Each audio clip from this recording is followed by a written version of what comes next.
السلام عليكم ورحمة الله وبركاته. كما قلتن جرتو فيا ويا بقى نغان قلتني دعوتو فيه هردفتوني كن يوم دكيسن كدنيا مرة جرتن بقى نغان قلتن بقى يروح نجسني كن نغان نوش نغان نوابشو كن نوبري هي نغان نفاولو كن نغان نول من نغان نوابلشو بلتين نغاتو أول من نغاتو فيانو تاجرات دا بقى جراتني يروح نجسني شير لايك سبسكرايب قولو هندقتين الجبات دا نوججبيسا mana keenya nuuf guddisaa isin jenna arrammoo yaadiin qabadhee dhufe waa'ee Oromoo fi Oromiyaan keessa jirtuu fi itti jirtu waa'ee fuuldurallee itti jirruu fi waan keessa dabarree har'a arma geenye akkatti arma geenyee fi har'allee maal keessa isa jirra jedhu dubbachuun barbaada.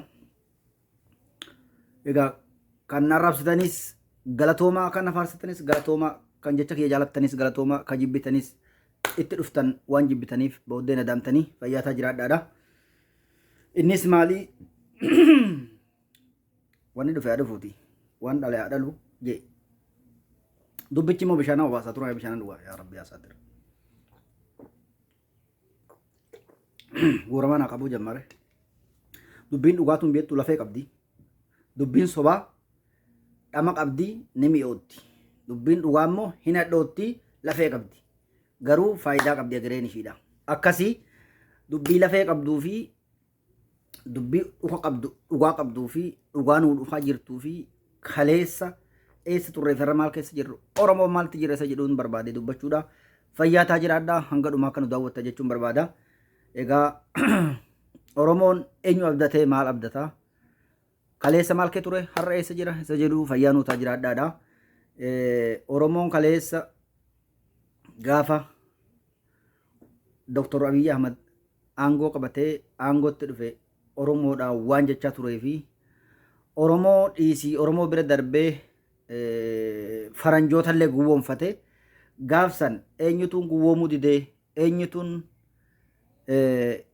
aduu keessaa rooba argee eenyutuun Oromoodhaan egereen keenya wanni kun rakkoo nutti fida lakkisaa yoo isin diddan bineensa mukaan bilisoomsa malee harkan kennu galee obbidiyoo jalatti lubbuu kiyya hin wareegu je'ee hidhannoo isaatii wajjin mukatti akka fellee eega kaleessaati immoo har'a maal keessa jiranii maal jettu jiranii amma immoo Oromoo maal godhuu qaba karaan Oromoon deemuu qabuu fi gargaaruu qabuu fi waamicha karaa hundaan godhamaa jiru karaa warra hidhateetiin waamichi godhamaaf jira karaa biyya alaatiin gargaarsaatiin immoo waamicha karaa hedduudhaan karaa artistootaatii fi karaa hawaasummaatiinis godhamaa jira Oromoon ammoo waamicha kana dhagahee hanga kam affeeramaa jira waamichatti dhiyaatee waan kiyya jee fudhachaa jira isa jedhu.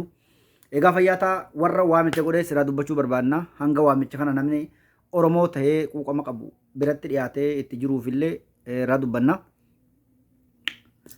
Egaa kanarraa waan nan dubbachuu barbaade kaleessa mootummaan Abiy Ahmad Oromoodhaan gaafii keessa nutus ni deebisa bilisa nutu isin baasaa nageenya keenyaa fi biyya teenya nutu kabachiisa je'ee dubbataa ture. Ummata Oromoo hunda bitee gowwoomsee artiistootaa fi hayyoota meeqa of jala galchee hirmaachisee hirmaataa ture gaafa baalee bo'e waan dubbate qaba.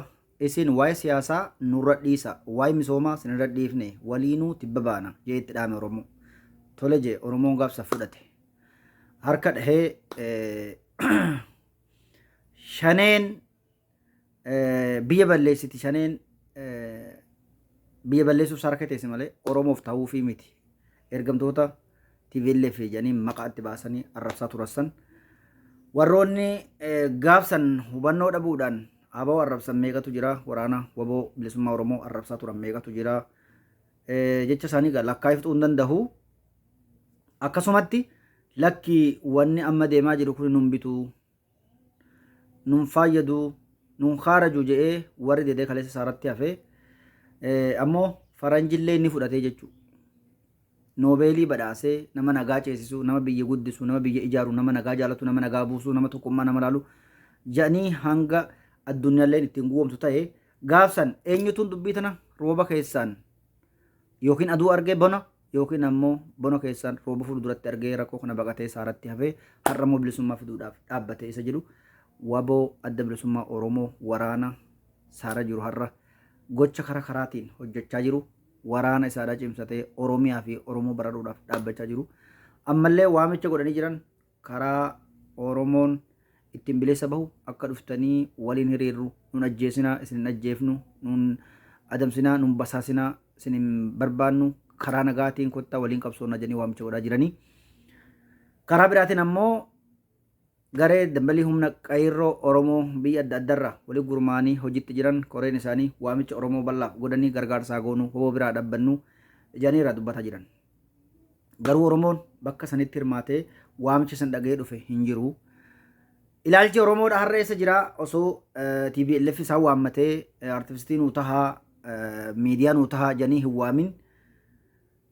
Miidiyaan Oromoon haasaa jiru wanni haasaa jiru lola kibbaa jechuu malee Oromoo fi Oromiyaan maal ta'uu qabdi maal keessa jirti jedhanii haasaa hin jiranii.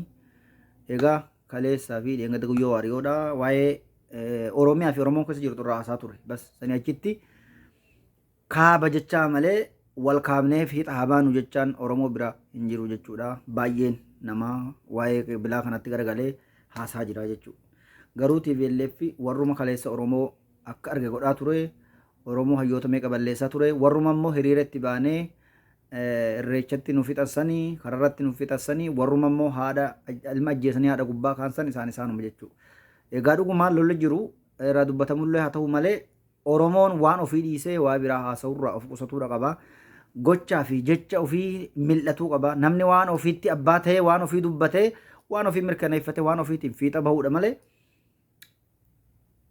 qe'ee ofii dhiisee immoo qe'ee namaa yoo ijaaruu ta'e waan ofii dhiisee immoo waan namaa deeggaruu ta'e waan ofii gatee immoo waan namaa baatee deemuu gaa ta'e deemtee ogaa bakka saniin keessa addunyaa namaanii kennataa fi qullaa hafte jechuu laal. Akkasa nu godhaa jira jechuun uummanni. Oromiyaan waan keessa oltee fi waan itti jirtu eessa geessee fi waan godhu jirtu irraa haasa'uun isinirraa eegama. Deeggarsa karaa barbaachiseen biyya ofii baraaru lammata diinni kaleessa Oromoo akkas godhaa ture har'a osanitti addeebi'ee waan sinii godhu hin qabu. Waan nagaa fi Oromiyaa fi saba ol guddatuu fi hayyootaa fi manguddoota tiksuu danda'u dhaabbatee dhiibee dhufee jira. Warra dhiibee dhufe kana qeebaluu danda'u qabna.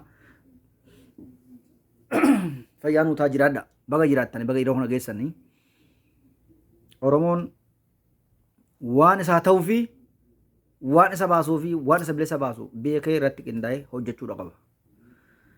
Gochaa fi toltii fi adeemsa jiru hundaa'uu jala deemee gabaasuudha qaba. Dirmachuudha qaba. Hirmaachuudha qaba. Kanaafuu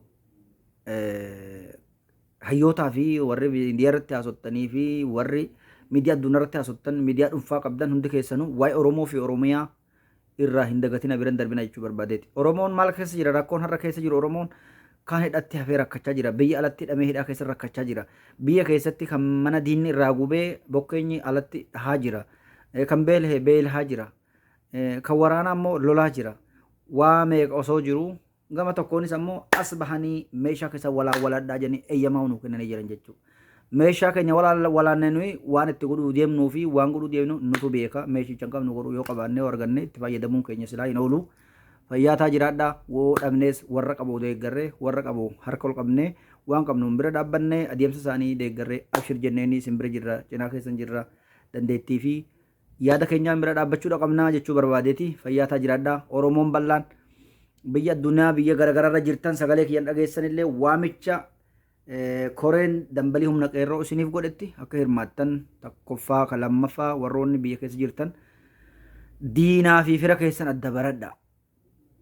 Eenyu fira keessanii eenyutu isin bilisa baasa eenyutu nagaa keessan kabaja jechuudhaan adda baafadhaati. Karaa gaarii fi karaa isiniif ta'u karaa Oromoof ta'u karaa Oromiyaaf ta'u karaa biyya baraaran itti akka hirmaattan jechuun barbaada. Warra kaleessa faranjillee gowwoomsee hayyoota meeqa bitee lubbuu meeqa galaafate beeka. Har'a moo maal keessa jirra? Warri kaleessa aduu keessaa rooba arge har'a eessa jira? Maal jedhu jira? Maal godhu jira? Kaaba jettanii TPLF qofa harka dha'uu hin taane waan Oromoo fi Oromiyaan keessa jirtus akka ilaaltanii mil'attan addunyaan hundi ilmaan Oromoodha bakka jirtan jechuun barbaada. Fayyaan keessanaa baay'eetu umrii keessaa dheeratu. Bilisummaan dhuftee jirtii qeebaluu wallalina.